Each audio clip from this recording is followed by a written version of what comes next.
Alrighty, I want to show you guys how to use the inclinometer and rotation tools to measure all the ranges of lumbar motion.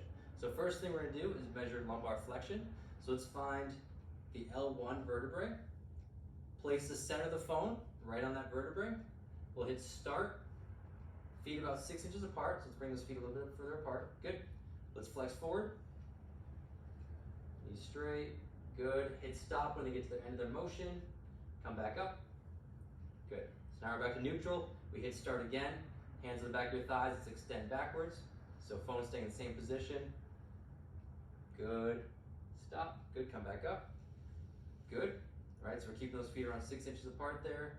And then let's go ahead. We're going to go side bend. So we're going to place the phone horizontally again on that L1 vertebrae. Start. Let's go to the right. Stop. Good. And left. Good. All right, so those were for the inclinometer tool. Now we're going to switch to the rotation tool. We have all those numbers kept inside of RehabKit, so you can look back at those later. Here now, phone in the center of the sternum. We're in the rotation tool. Patient's going to hit start. They're going to rotate as far as they can, and then hit stop.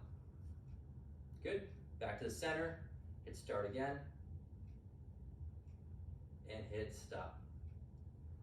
So there you guys have it. Full range of motion of the lumbar spine with 2 easy tools.